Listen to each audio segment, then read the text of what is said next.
in association with H-1 Hari Raya Idul Fitri, arus lalu lintas di ruas tol Cikopo Palimanan dari kilometer 72 hingga 188 terpantau lancar. Sejak pukul 13, kepolisian melakukan sterilisasi jalur one way nasional sebagai persiapan pengembalian lalu lintas menjadi normal dua arah. Proses sterilisasi dilakukan secara bertahap, diawali dari rest area dan dilanjutkan hingga jalur utama. Sterilisasi dilakukan sejak gerbang tol Cikampek Utama di kilometer 70 hingga Kali Kangkung, Semarang di kilometer 414. One way nasional dihentikan karena puncak arus mudik sudah terjadi pada 18 dan 19 Maret 2026. Di ruas tol Cipali, jumlah kendaraan yang melintas berkurang 68%. Sejak pukul 12 malam hingga 1 siang tercatat hanya rata-rata 1.700 kendaraan yang melintas per jam. Hari ini terpantau arus lalu lintas di tol Cipali sudah melandai, baik di jalur maupun di rest area juga terpantau sudah cukup lengang. Adapun dari sisi volume lalu lintas tercatat sekitar 14.000 kendaraan melalui tol Cipali dari arah Cikopo menuju ke arah Cirebon. Angka tersebut lebih rendah 68% dibandingkan dengan periode yang sama di hari kemarin. Adapun untuk rata-rata volume lalu lintas yang melintas saat ini di kisaran di bawah 2.000 kendaraan per jamnya. Kita akan melihat kondisi terkini di tol Cikopo Palimanan. Sudah ada produser lapangan CNN Indonesia, Satrio Adi Wicaksono di sana. Halo, selamat sore Jojo. Jojo, bisa Anda jelaskan kalau tadi informasi di awal mengatakan bahwa sejak pukul 13 pihak kepolisian sedang melakukan sterilisasi untuk melakukan jalan ini agar normal kembali begitu ya dari one way nasional. Nah, bagaimana dengan sore ini? Apakah semuanya sudah steril dan sudah bisa dilalui dua kendaraan sekaligus atau seperti apa? Ya, selamat sore Iqbal. Benar sekali bahwa saat ini rekayasa lalu lintas one way nasional dari gerbang tol Cikampek Utama di kilometer 70 hingga gerbang tol Kali Kangkung Semarang di kilometer 414 sudah dihentikan, di mana one way ini tadi dihentikan langsung oleh Kepala Korlantas Polri yaitu Irjen Pol Agus Suryo Nugroho sejak pukul 14:22 waktu Indonesia Barat.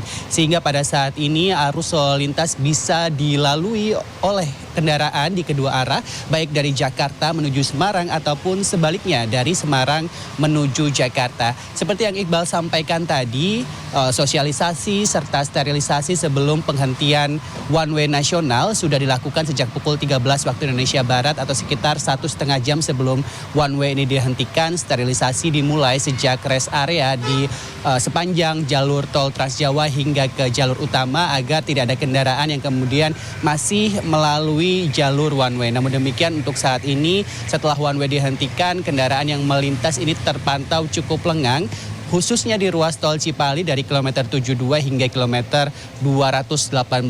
Rata-rata kendaraan yang melintas di ruas tol Cipali, Iqbal, ini kurang lebih ada 22.000 kendaraan yang melintas sejak pukul 12 malam hingga pukul 3 sore tadi, di mana per jamnya ada sekitar 1.400 kendaraan yang melintas. Hal tersebut memang masih disebabkan masih ada beberapa pemudik yang memilih untuk melakukan perjalanan menunggu puncak arus mudik berhenti atau selesai, di mana puncak arus mudik sendiri diprediksi telah terjadi pada hari Rabu dan hari Kamis di tanggal 18 hingga 19 Maret 2026 kemarin. Saat ini yang melakukan perjalanan berdasarkan pantauan yang saya lakukan di kilometer 166 kebanyakan adalah pengendara yang melakukan perjalanan jarak pendek seperti misalnya pemudik dari arah Bekasi menuju Cirebon atau menuju Indramayu, dan beberapa pemudik yang memilih untuk melakukan perjalanan setelah melakukan sholat Idul Fitri, khususnya bagi teman-teman Muhammadiyah yang sudah merayakan Idul Fitri pada pagi hari tadi.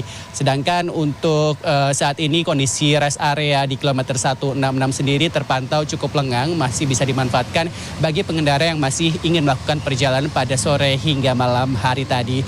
Berdasarkan keterangan yang kami dapatkan dari Kepala Korlantas Polri yaitu Irjen Polisi Agus Suryo Nugroho sendiri, arus mudik di tahun 2026 ini lebih banyak kendaraan yang melintas atau lebih tinggi dibandingkan dengan arus mudik yang terjadi pada tahun lalu atau di tahun 2025. Kenaikan ini mencapai sekitar 4,6%, di mana di tahun 2025 kurang lebih ada 258 ribu kendaraan yang melintas, dan di tahun ini ada 270 ribu kendaraan yang melintas. Namun demikian adanya traffic counting ataupun penghitungan kendaraan yang menggunakan teknologi lebih muktahir sehingga kenaikan jumlah kendaraan yang melintas di puncak arus mudik ini tidak menyebabkan kepadatan yang berarti di ruas tol, di sepanjang tol Trans Jawa, khususnya di ruas tol Cipali ini.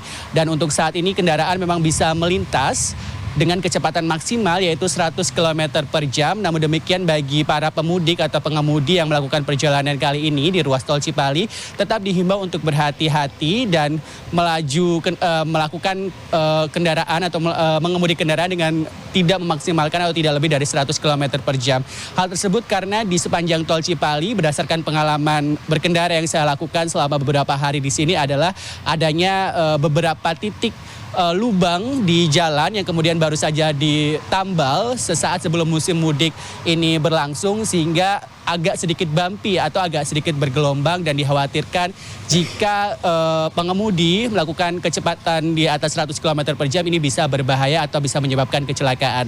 Selain itu Iqbal, saat mengemudi di jalan yang lengang atau jalan yang kosong seperti saat ini adalah patut berhati-hati dengan risiko microslip.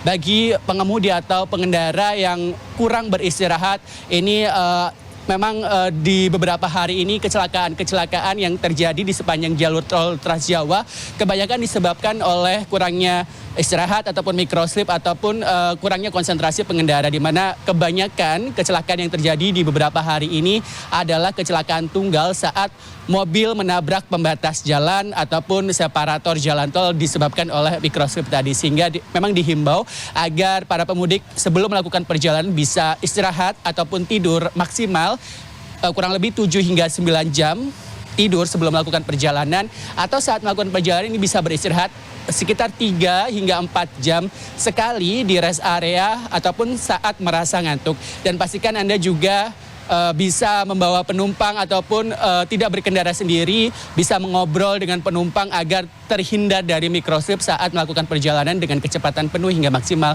100 km per jam. Kembali ke Iqbal. Baik, Satrio Adi melaporkan langsung dari kawasan tol Cipali. Terima kasih atas laporan Anda.